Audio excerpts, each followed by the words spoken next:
Perfecto. Entonces, la idea era traer un poco algunos conceptos, algunas ideas que se presentan o que se han presentado en el Día de la Subespecialidad llevada a cabo en el mes entre fines de septiembre e inicios de octubre en la ciudad de Chicago por parte del meeting de la academia en lo que respecta a oftalmología pediátrica y estrabismo.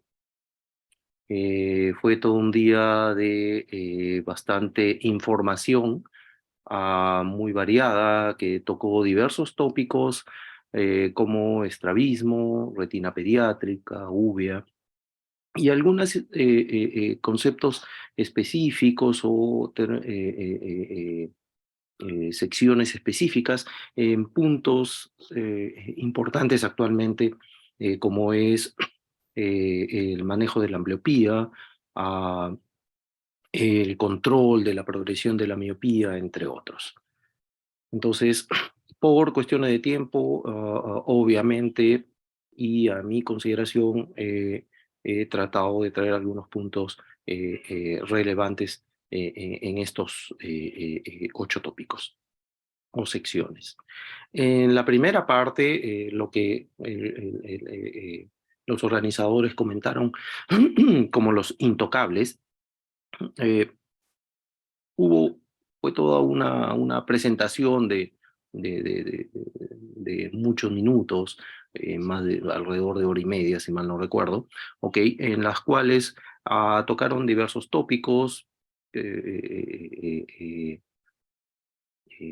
discusión bastante interesante, pero me llamó mucho la atención y sobre todo por el concepto que tenía la doctora Buchan, Cintia, cuando habla sobre parálisis del sexto nervio, en lo cual creo que siempre debemos traer a consideración de que lo más simple pudiera ser también lo mejor, ¿correcto? Y ella menciona específicamente ah, la experiencia con respecto a en parálisis de sexto nervio del manejo, parálisis, no parecidas, parálisis específicamente, a la transposición del recto superior a la zona lateral, como vemos aquí en la zona central de su diapositiva, y que a través de una revisión sistemática en la que incluye 86 artículos, la transposición única del recto superior específicamente, con retroceso asociado al retroceso del recto medio, por ejemplo, no representaba ningún tipo de riesgo de isquemia el segmento anterior,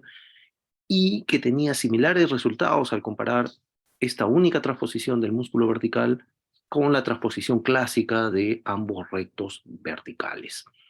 Entonces, incluso también mencionaban que algunos autores, en lugar de utilizar por X circunstancias el recto superior, hacían transposición solo del recto inferior al lateral con similares resultados. Entonces, me pareció bastante interesante esta presentación. Yo particularmente en las parálisis del sexto nervio, ah, y como me lo enseñó el maestro Cuadros, hago una transposición de de los rectos verticales hemimúsculos, la mitad, ¿ok? Y sin desinsertar el recto lateral, lo colocábamos a tanto el hemimúsculo del recto superior como el inferior a la parte lateral.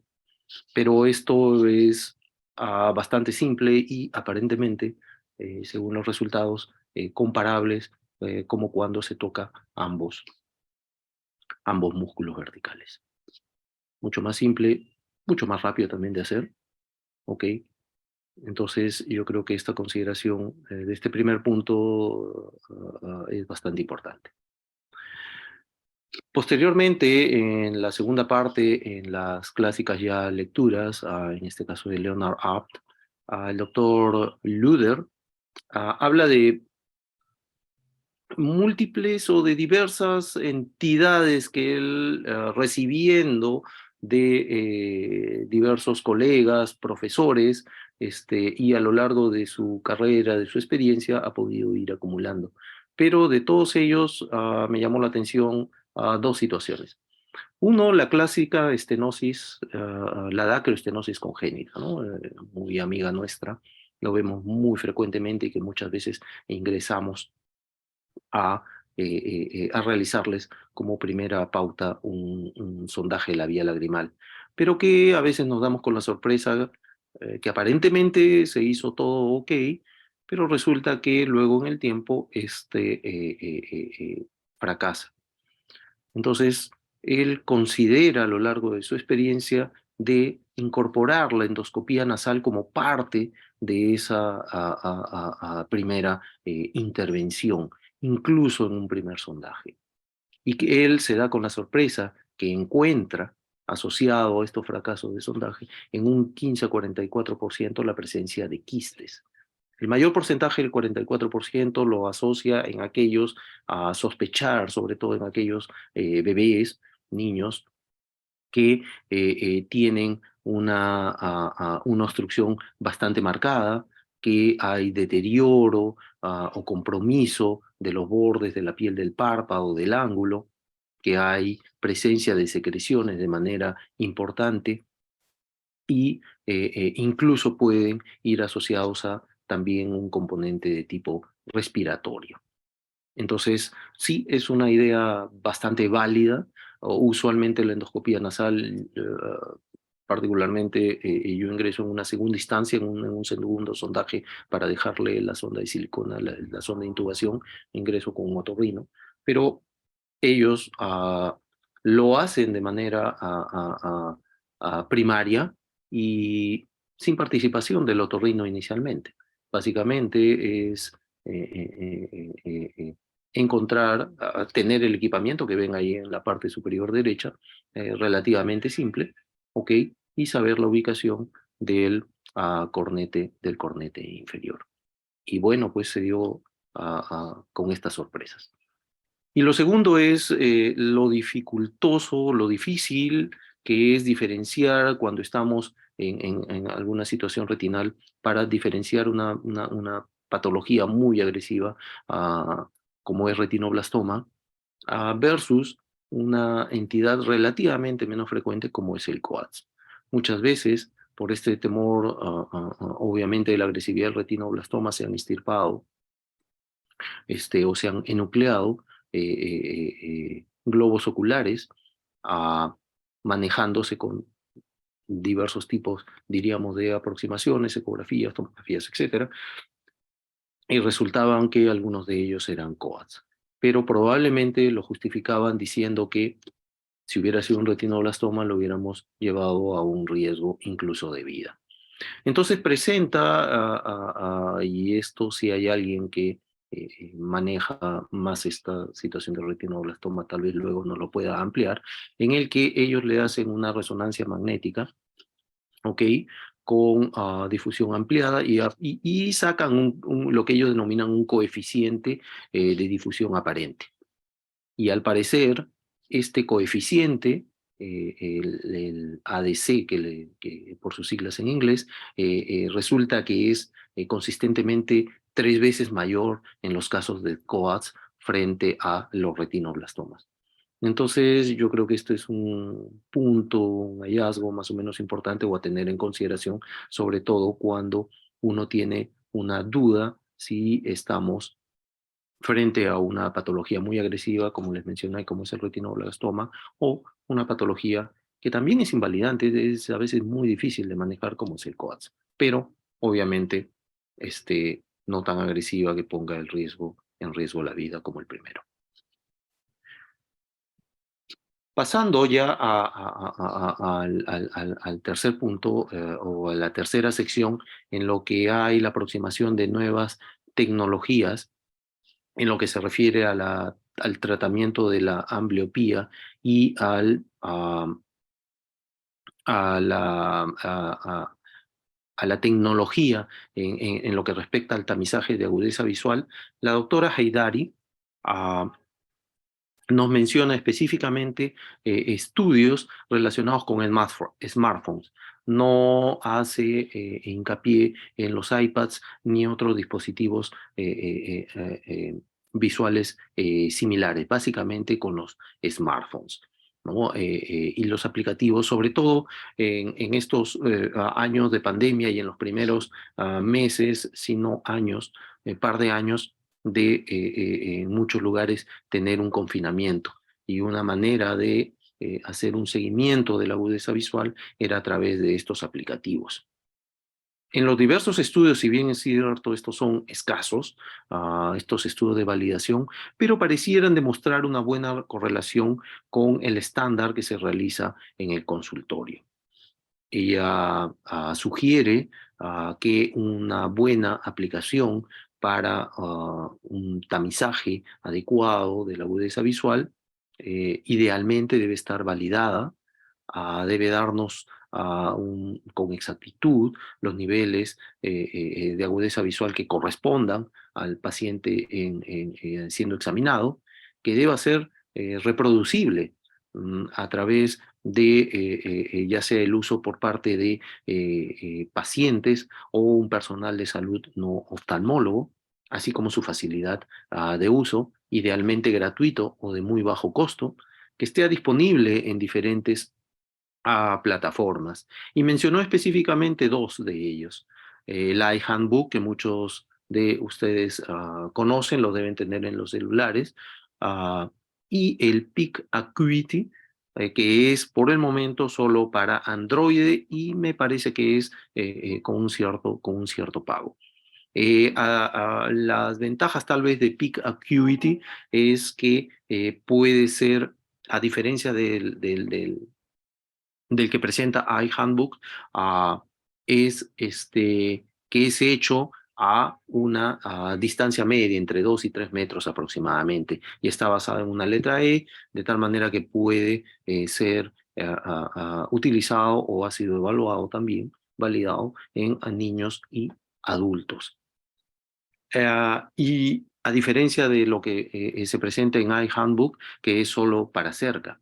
Y lo otro que habían observado en estos estudios de validación es que en los casos, sobre todo en los dispositivos electrónicos que tenían y que tienen muchos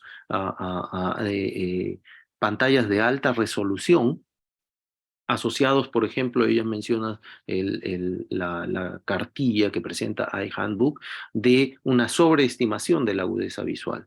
Y esto aparentemente relacionado con la calidad de la pantalla, en que se presenta con un altísimo contraste, de tal manera de que hay una sobreestimación muchas veces hasta de una línea o algo más.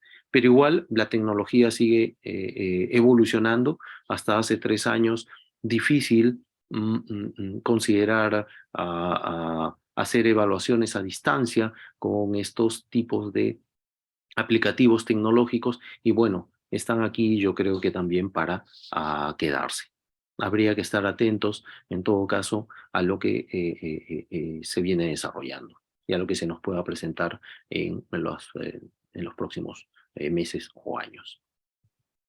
En una siguiente parte, eh, y con respecto al tratamiento de la ambliopía, me llamó la atención la incorporación de tecnología progresivamente mayor en ambliopías, específicamente lo que ellos denominan la terapéutica digital, y es Michael Repka quien nos ofrece, aparte de la definición como un nuevo software que intenta manejar diversas condiciones médicas, en este caso la ambliopía, para el cual ya hay disponibilidad, mencionó dos. El primero denominado Luminopia, que ya ha sido aprobado por la FDA, ¿ok? Que es utilizando dispositivos de realidad virtual, como están viendo en la diapositiva superior, y en donde al ojo no ambliope, el ojo entre comillas bueno, le reducen el contraste de la imagen del video al 15%, no en 15%, sino se lo reducen al 15%. De un 15% bajan el contraste a un 15%. Y lo presentan normalmente en el ojo ambliópico. Pero no solo eso, sino que en ambas van a colocar, y están viendo ahí en la diapositiva, una especie de enmascaramiento que se van a complementar. Como ven ahí, formas como dedo de guante en el ojo ambliópico que están completamente ocluidos, no se ven por detrás de ellas las imágenes que se forman, pero que en el lado del ojo contralateral, el ojo bueno, sí se observan, pero en un menor contraste. Esto se lo presentan el pivotal trail que están ahí y con el cual es presentado y aprobado frente a FDA. Lo aplican en niños de 4 a 7 años de edad y se vio que durante un periodo de 12 semanas en los cuales hubo un grupo control, obviamente, y el grupo bajo esta terapia, se vio que a las 12 semanas el 66%, utilizándolo una hora nada más por día, durante 6 días a la semana por 12 semanas, el resto del día obviamente con sus correctores regulares, versus los controles que simplemente tuvieron el uso de los anteojos.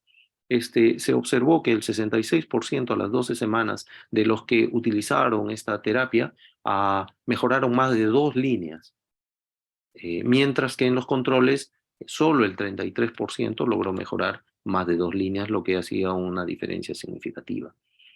Y en el global a las 12 semanas, el,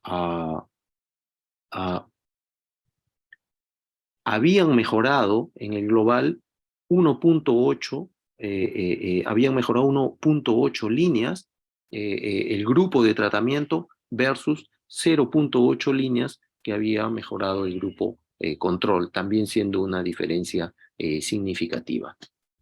El segundo tipo de terapia digital que ellos mencionan, aún no ha sido aprobado por FDA, es la utilización de unos anteojos rojos verdes con un dispositivo tipo eye tracking para eh, nublar parcialmente la fijación del ojo no ambliope y obligarlo a fijar con el ojo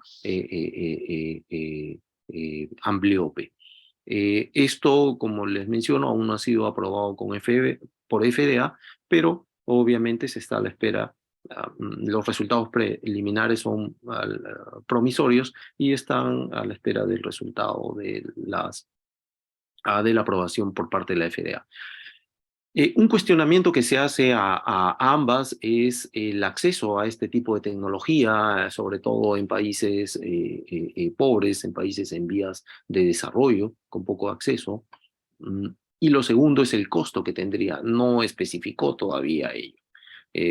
Luminopia, que ha sido ya aprobado por FDA, aún todavía tiene que tener las aprobaciones de las aseguradoras en Estados Unidos y habría que ver cómo sería en otras partes. Pero es bastante promisorio este tipo de terapia a corto tiempo, es 1 hora al día, no hay parches. En el caso de Luminopia son videos que se le presentan a los niños, lo que es mucho más atractivo que estar con los clásicos parches o incluso con las gotas, que todavía siguen siendo el gold estándar en el tratamiento. Pero habría que ver, igual les había mencionado que la tecnología sigue desarrollándose y habría que ver lo que nos depara próximamente. Eh, Siempre es un tema también, y lo traigo por ello a colación. Siempre es un tema bastante controversial la aplicabilidad de la cirugía refractiva en niños. Y la doctora Evelyn Pais nos orienta un poco con respecto a ellos eh, en cuanto a una aproximación a los tipos de pacientes que podrían ser candidatos a este tipo de terapia. Y ella nos menciona, por ejemplo, que es importante o sería importante en aquellos con ambliopía moderada a severa que cursaran con una anisometropía severa, con una isoametropía severa o con anomalías faciales o algunas otras circunstancias que, por ejemplo, impidan la utilización de la terapia regular. Y sobre todo que hayan fallado al tratamiento estándar para la ambliopía, es decir, se intentó por todos los medios hacerle el tratamiento que todos conocemos. Y en segundo lugar, los casos de isotropia acomodativa, en aquellos, por ejemplo, que usan utilizar algunos correctores aéreos o físicos, como unos lentes de contacto. Por ejemplo, en aquellos pacientes con algunos tipos de alteraciones neurológicas o del comportamiento. Y dentro de los tipos de cirugía refractiva, me llamó la atención también que ya se están haciendo, y ella menciona en los últimos 10 años, a diferencia del excimer láser, que menciona que ya están 25 años en el mercado, en los últimos 10 años, la implantación de lentes intraoculares, sobre todo los de tipo fáquico. Ella menciona que en estos periodos de tiempos hay más de 800 pacientes, parece relativamente poco, pero ya es un acúmulo progresivo que se va dando a aquellos que han sido sometidos a excimer láser, y en aquellos que se implantan lente intraocular ya son más de 250. Y aparentemente en todos ellos hay unos buenos resultados. Obviamente va a mejorar la agudeza visual, va a disminuir definitivamente el error refractivo, mejorando incluso la estereopsis y con muy pocas complicaciones.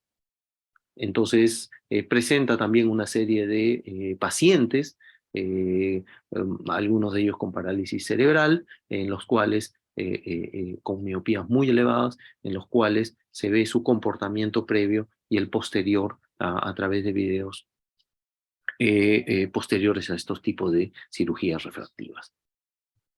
Por su contraparte, la doctora Kabuoto Kara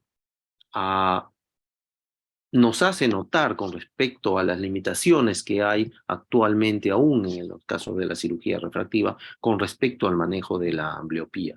Si bien es cierto, la ambliopía trae muchos retos, como es el tiempo de la terapia, los costos asociados a la utilización de materiales como parche, las gotas, eh, eh, los mismos anteojos, ya sea aéreo, de lente de contacto, etcétera, a las condiciones ópticas que se traen, como el caso de las grandes anisometropías como la aniseiconia, en los casos de medidas muy altas, miopía muy altas, con un campo visual reducido, con efecto prismático, etcétera. Llevar el tratamiento tanto para los padres y para los niños y para uno mismo como los médicos tratantes no es obviamente fácil. Y ella se pregunta que hacia el 2022 los padres siempre tienen la expectativa de que pudiera haber algo más para hacer. Y obviamente se encuentra dentro de ellas, ya lo mencionado, como es la cirugía refractiva, que tiene sus pros, que ya la doctora Pais se había mencionado. Y ella hizo algún hincapié en lo que podría ser la parte de el contra. ¿Ok? Y entonces, y se enfocó básicamente al láser. ¿Ok? Las limitaciones para aplicar láser en cirugía refractiva. Obviamente la logística estaba en primer lugar porque no en todo lugar hay un equipo láser que se le pueda ofrecer, ¿no? Y sobre todo en países pobres, países en vías de desarrollo.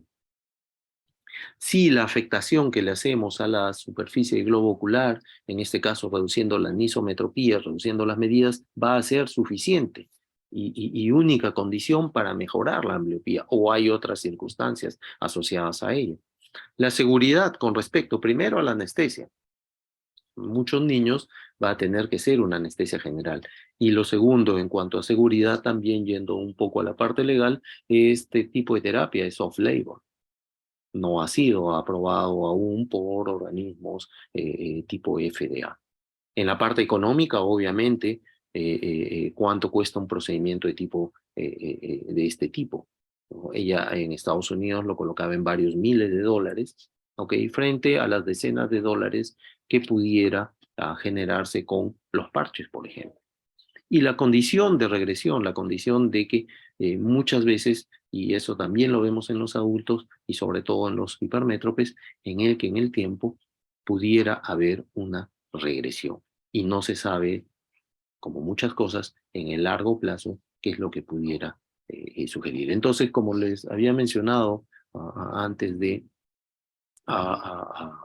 presentarles lo que es cirugía refractiva, lo que presentaron en la Academia de Cirugía Refractiva, es aún muy discutible. Muy probablemente, y aquí casos, experiencias personales, como recuerdo que también fueron presentados en estas reuniones, como la del doctor Portugal o la de la doctora Cáceda sobre cirugía refractiva, al parecer en ese pequeño grupo muy personalizado, muy específico, les va bien. Entonces también yo creo que es una situación para considerar.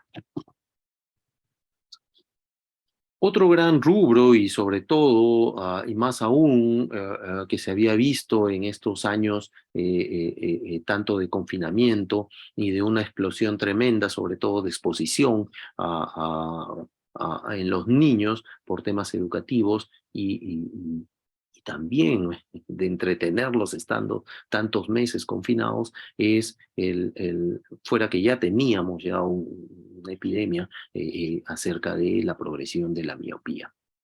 Y fue interesante porque nos trajeron algunos conceptos interesantes en donde el manejo de esta progresión, ya habíamos visto algo de ortoqueratología, no lo mencionaron, no lo he querido traer en esta oportunidad, en esta charla, debido a que hasta donde yo sé, creo que acá en Lima particularmente no hay quien se esté dedicando mucho preguntando entre los colegas o quien haga esto fuera de los costos y el riesgo que creo que muchas personas no quisieran frente a otras opciones de que tengan unos lentes de contacto niños tan pequeños y durante tanto tiempo, ¿no?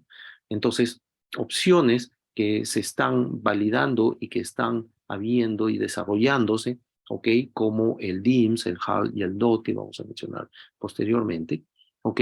Basadas en estas teorías de cómo pudiera estar progresando la miopía. Y justo existen dos teorías actuales. Uno que habla de un defocus o desenfoque periférico asociados a estos errores dentro del patrón de acomodación que denominan lags, ¿correcto? Y el segundo es en relación a algunas alteraciones en las señales de contraste. Y en eso están basados el desarrollo de esta tecnología óptica, tanto en lentes aéreos como en lentes de contacto que mencionaremos posteriormente. Es interesante que en el desenfoque o el defocus periférico, en ciertas posiciones, los ojos miopes no corregidos van a exhibir una refracción periférica relativamente hiperópica.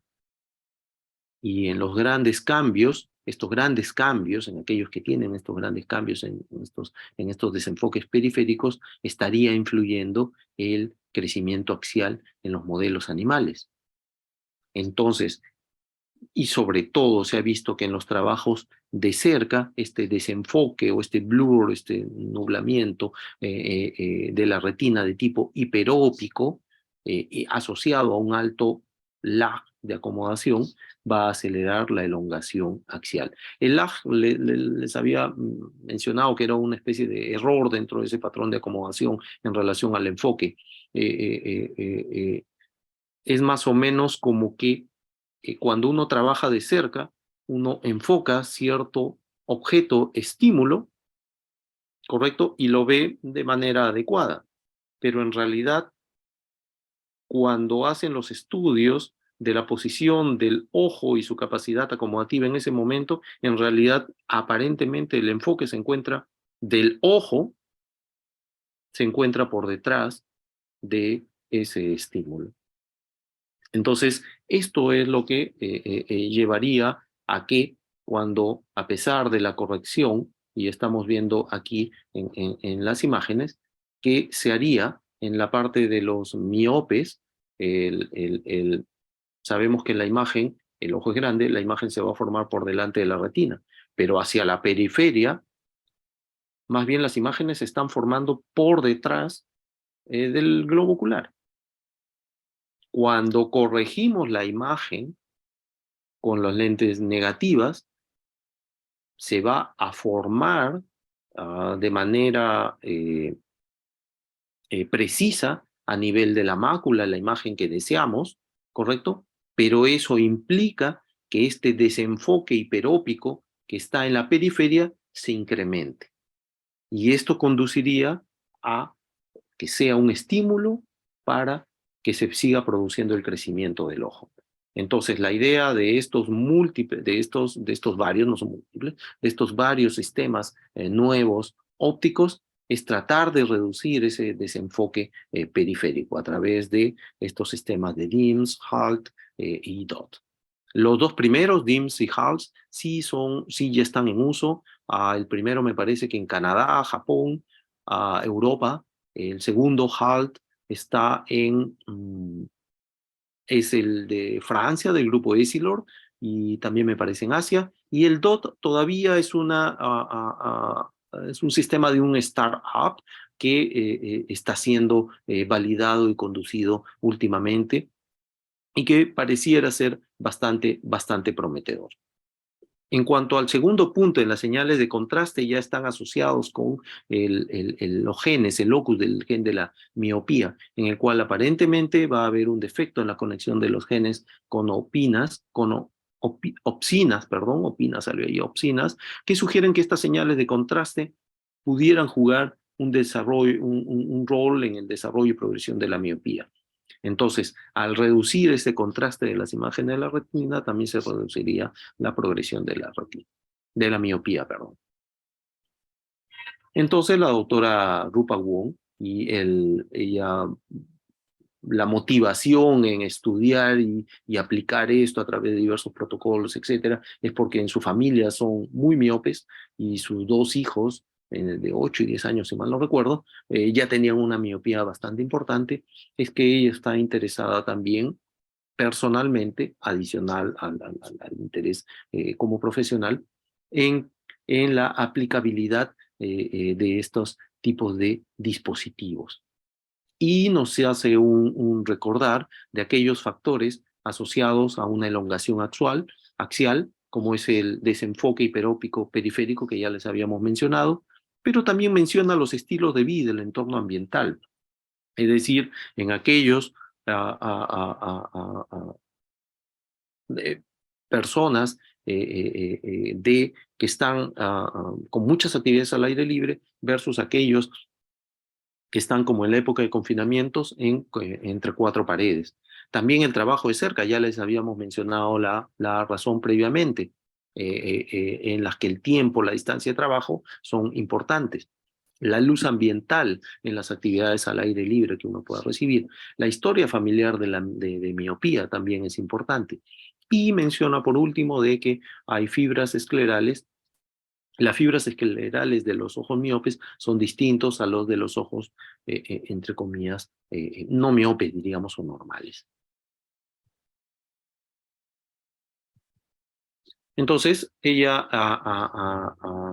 menciona a estos sistemas, a DIMS y HALT, el DOT, como les habíamos mencionado, aún está en evaluación, que es una startup de reciente presentación, ¿ok? Y nos presenta a los resultados de la utilización de estos tipos de anteojos. En el caso de DIMS, que disminuye la progresión de la miopía en un 50%, al igual que la elongación axial en un 62%. Es una data presentada en el árbol de un periodo de seguimiento de seis años. Mientras que los anteojos HALT, en el que el diseño es una serie de lentillas semicirculares en 11 anillos, 2 años en estos trials controlados, y que al parecer disminuirían la progresión en un 67%. Sin embargo, la disminución de la elongación axial es un poco menor con respecto a DIMS, que está solo en un 28%. Los lentes de contacto también se basan más o menos en estos mismos sistemas, ¿correcto? Algunos tienen aprobación de FDA, y bueno, es lo que actualmente se está aplicando en estos lugares.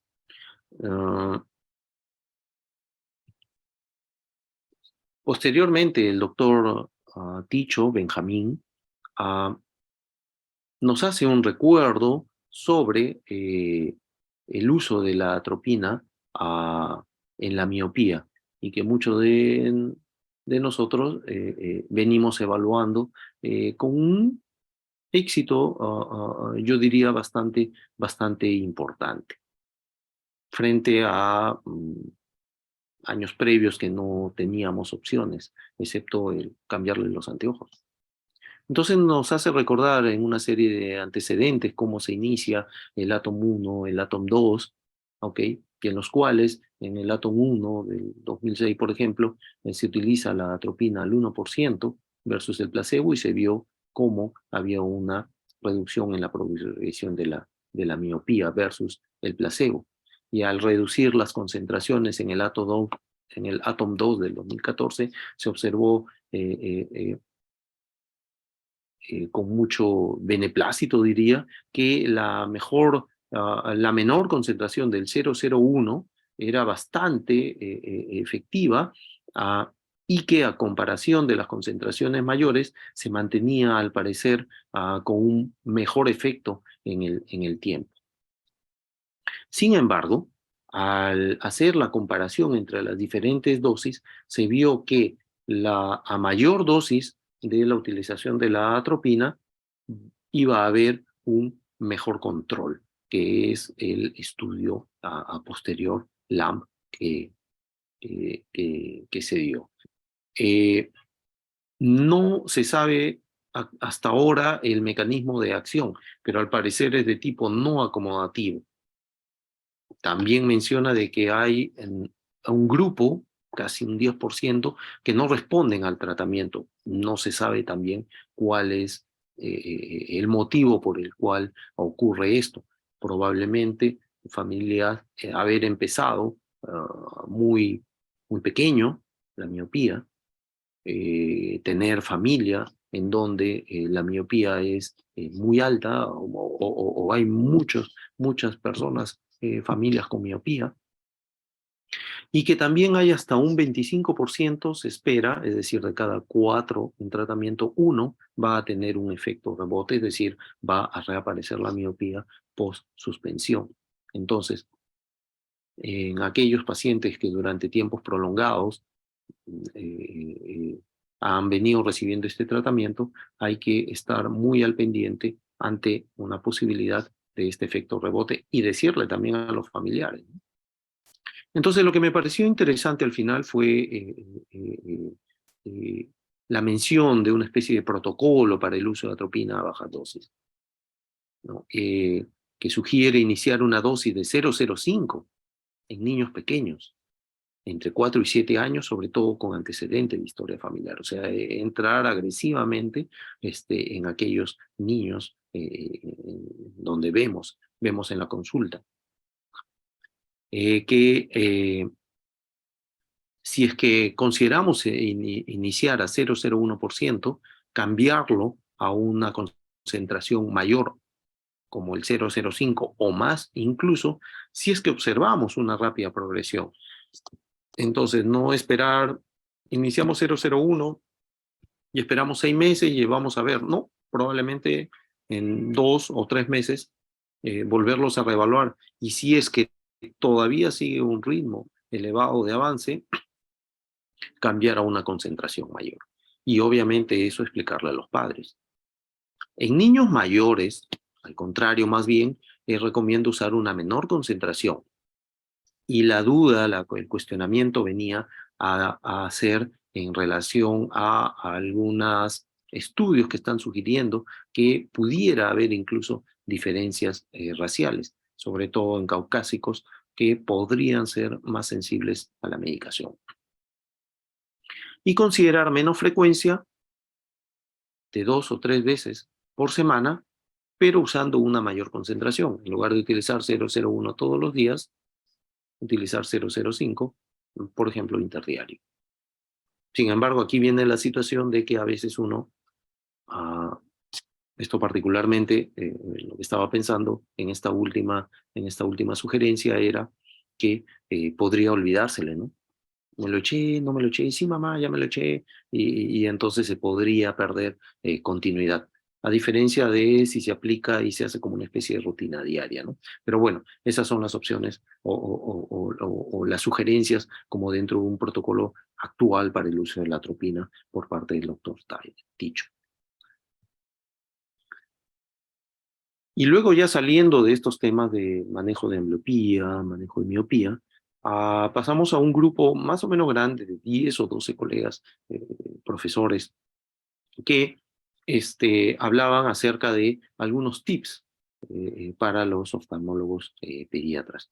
Y me pareció simpático y me trajo a colación ahora que se tiene por parte de la sociedad en estos aprendizajes de facomulsificación, estos equipos, ¿ok? ¿Por qué no hacer algo similar en los residentes a través de modelos para cirugía de estrabismo, que la doctora Nandini Gandhi utiliza en su centro, entre otros, para la enseñanza de, de, este, eh, de este procedimiento quirúrgico. Y ahí muestra a sus fellow residentes haciendo las prácticas. Y utiliza en lugar de músculos, si mal no recuerdo, tal vez alguien, si alguno de los que están participando estuvo presente en la charla, si mal no recuerdo, creo que utiliza, y que se ve ahí en una de las diapositivas, pedacitos de jamón a modo de músculo, y eso los insertaban, bueno, en los modelos, ¿no? Pero interesante. Y el doctor Joseph Demer, bastante bien conocido por nosotros por sus estudios sobre las poleas, ¿correcto? Habló sobre su anestesia tópica favorita. Y él habla de utilizar lidocaína, que la lidocaína para la inyección, esa que viene al 1%, que adicionalmente con la epinefrina le puede añadir hemostasia y que logra una buena ah, ah, insensibilización de la superficie ocular y superficie de músculos. Eh, es bastante cómoda comparada con tetracaína, pero que bajo algunas circunstancias sí había que tener ciertas consideraciones, como por ejemplo de que esta anestesia tópica no va a proporcionar alivio o insensibilidad en los casos de que se tenga que traccionar el músculo y que algunos pacientes han hecho resistencia a este tipo de anestésico con los cuales habría que estar siempre al pendiente. Pero es una buena opción. A veces, y sobre todo, no necesariamente para el tema eh, de estrabismo específicamente, sino que en muchos lugares, por ejemplo, podría recomendársele ante emergencias de quemaduras químicas u otros, en tópicos, en centros de salud, de policlínicos, etcétera, en donde a veces es difícil encontrar un frasco de proparacaína, etcétera, ¿ok? Y ahora que retiraron las monoviales de un laboratorio que producía anestésico individual, lidocaína siempre hay en un tópico de emergencia, ¿no? Extracción de cuerpos extraños, etcétera. A tener eso también en consideración. Y esto también me pareció interesante, sobre todo porque a veces es complicado hacer un tucking en el oblicuo superior, en el tendón del oblicuo superior, y el doctor Kenunaya Ramesh nos equipara el signo de Namaste que vemos ahí clásico de los hindús, del saludo hindú, ¿ok? En el caso de el tuking del oblicuo superior. Y puso el caso que está en la parte izquierda de este paciente, con una hipertrofia derecha, que identifica el tendón del oblicuo superior con un gancho muy delgado, como estamos viendo ahí en la gráfica, lo eleva y con una pinza sin uñas hace un pliegue también, o una unión de la parte inferior de este tendón del oblicuo superior, teniendo en consideración la cantidad de tucking que se le va a hacer y que le pasa una sutura por debajo del mismo. Bastante simple, bastante rápido y no se hace más complicación. Ok, me parece que esto era lo que quería traerles el día de hoy. Muchos tópicos en realidad han quedado. Hablaron de retinopatía del prematuro, pero ya se había, en charlas previas, incluso en el Congreso, ya se había hablado sobre, sobre ello. No lo consideré necesario. En el caso de uveitis, bastante general, en realidad fue una o dos cosas también interesantes que podría haberse traído. Ellos, por ejemplo, no consideran utilizar la lámpara hendidura portátil en los niños y los colocan a todos en las lámparas estándar. Menor movimiento, menor calidad, igual de las imágenes, etc. Si hay alguna pregunta, muchas gracias. Gracias, doctor. Bien interesante su exposición. A ver si hay preguntas para que escriban en el chat.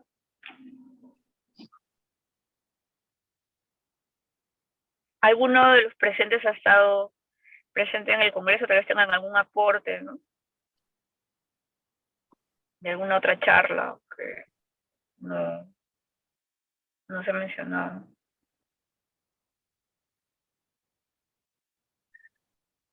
Una situación interesante y bueno, que se está dando en realidad ahora mismo también en esta charla es la posibilidad de ver estas exposiciones, incluso repetirlas una y otra vez, porque están grabadas y durante un tiempo la academia, a quienes participamos del Congreso, podemos acceder nuevamente.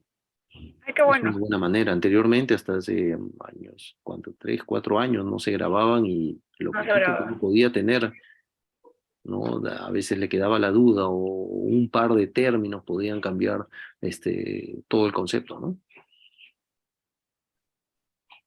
Sí, pues, o sea, eso de la pandemia ha traído eso, la parte de como un híbrido, ¿no?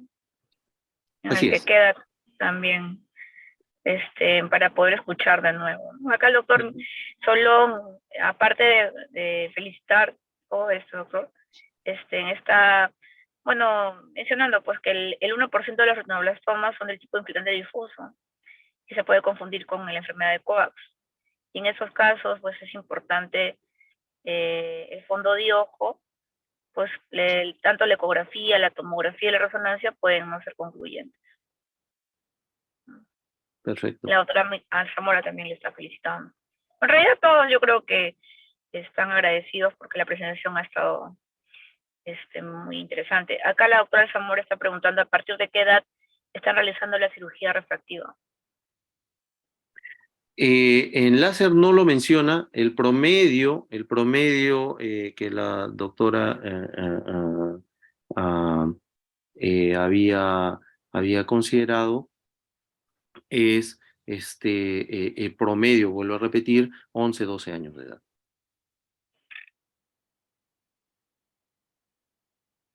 Pequeños, no Es podría un poco decir si difícil, ¿no? sí.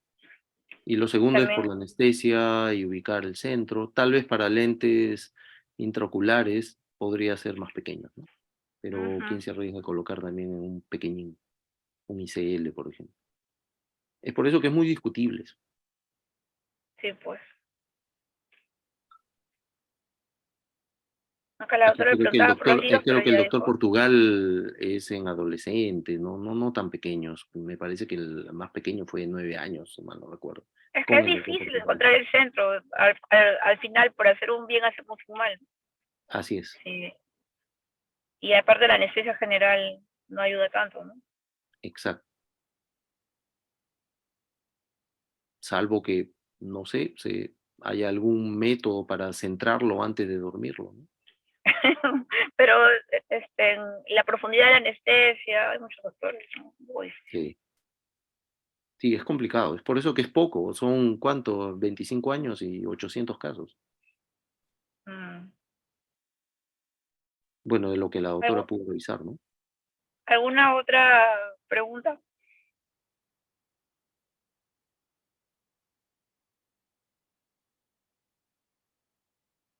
También está interesante lo del estudio de la miopía que les dan dosis más altas a los niños pequeños, pero eso de Sí. allí, ¿tienen han mencionado la casuística de efectos colaterales, de complicaciones, o no ha tenido problemas? No mencionaron. Eso justo estaba también revisándolo en las diapositivas que pude tener y no lo mencionaba. O si lo mencionó fue hablado, pero no me percaté. Porque de vez en cuando se presentan algunas Sí, complicaciones. son bajos, pero se presentan. Y eso también hay que alertarlos Capaz. a los familiares, a los papás, ¿no? Y uno Mm. siempre el temor, yo por ejemplo, darle un 005 también cuando escuché de frente a los pequeñitos, que tiene lógica, pero dije, son más sensibles, ¿no? Pudieran ser más sensibles. Entonces, tal vez hacer una especie de prueba previa. ¿Y no tienen problemas en la visión? No, son bastante bien tolerados. Y los estudios lo demostraban, ¿no? Mm. Sí, pues. Acá Más el bien el doctor Nateri problema también lo creo está que siempre, felicitando. como todo, es el 1%, ¿no? Dice, ¿hasta qué edad se podría iniciar la atropinización que sea efectiva para evitar la miopización? El doctor Nateri le pregunta. Ah, como le había ¿Hasta qué edad? mencionado, estaban entre los estudios mencionan a partir de los 4, 5 años de edad, entre 5 y 9. Sin embargo, puede ser utilizado en mayores 11, 12 sin problema. O sea, no hay un límite de edad para No usarlo, o hay un sea, límite 12, de edad, 13. solo que esté progresando de manera Ajá. importante. Y usualmente es una dioptría por año. Ya.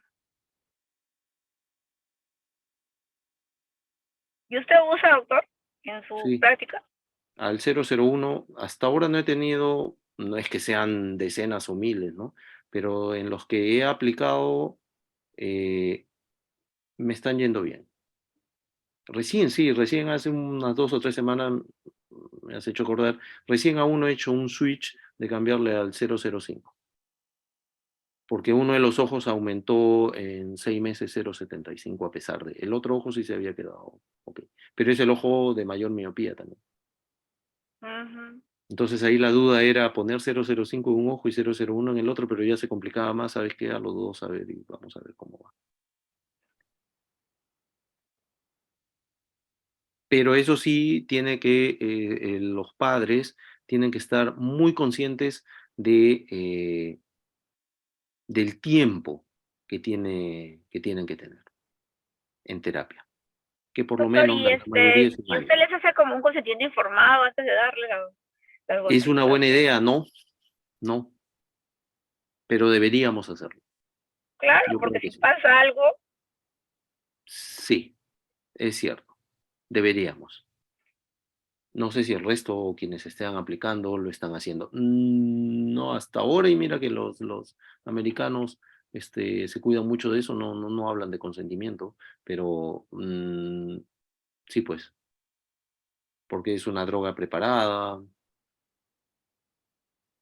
ah, va a ser utilizado durante mucho tiempo, igual tiene efectos colaterales, ¿no? claro. ¿Alguna otra pregunta? Esperemos que vengan y habría que ver la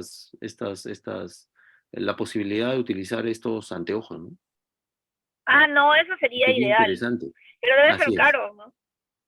Presumo que sí, porque si es la marca, esta Essilor, Essilor, esta sí, francesa, pues. todo es caro, ¿no? En ellos, no sé qué tanto, pero no sé si en Brasil, creo que en Brasil lo habían lanzado, me parece, lo lanzaron al mercado, hubo una invitación a comienzos de año, fin del año pasado, me parece. Pero que no pude, lamentablemente, porque justo fue un horario que uno está trabajando, no pude participar y se me fue. Después estuve buscando por ahí en Essilor, pero no encontré nada más. Bueno, seguramente ese es el futuro, pues. Así que Sí, va a haber sí, más, por eso va orientando trabajo sobre eso. Mm, los resultados están siendo comparables al uso de gotas, ¿no? sí, pues. A Por mí, los o sea, lentes de me da miedo contacto la sí es un poco atropina, la más verdad. complicado, ¿no? Mm. Ahora no sé qué tal, la ortoqueratología, los datos son muy buenos, pero no es para todos, ¿no?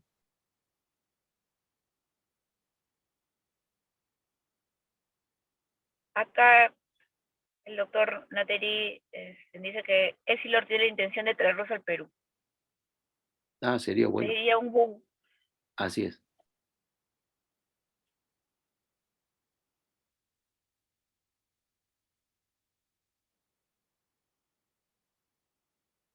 Pero sí cada vez más, y en estos últimos tiempos estoy viendo pequeños con miopías importantes.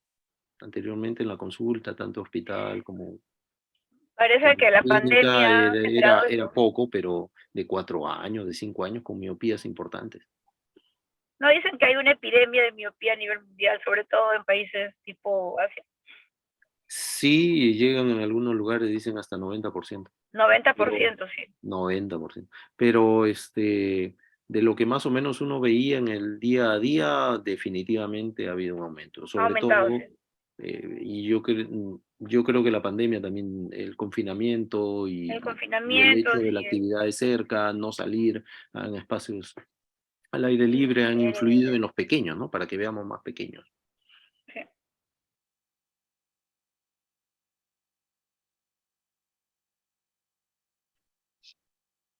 Perfecto. Ay, Acá la doctora Alzamora está comentando que las videoconsultas durante los primeros 2 años de la pandemia se utilizó la cartilla de Rosenbaum y la enviaba por WhatsApp. ah, sí, sí, hay medios, hay alternativas, ¿no? Ujú, Y como te digo, se presentó esos dos, la doctora presentó esas dos dentro de otras, ujú. porque este, eran lo que más o menos cumplían los requerimientos de lo que debiera ser un tamizaje, pero opciones hay frente a nada, ¿no? Claro, y también el test de Asher, el test de Chihara, Claro, claro que que sí. las ingenió. Ujú, Sí, en realidad sí, muchas veces, incluso, no sé si recuerdan cuando habían webinars, recién se estaba, algunos meses después del confinamiento brutal, diría yo, de los primeros meses en el mundo paralizado, explicaban los colegas de Colombia, de Estados Unidos, cómo estaban realizando, ¿no? Porque igual las otras enfermedades seguían, eso no no, sí, paraba, pero ¿no?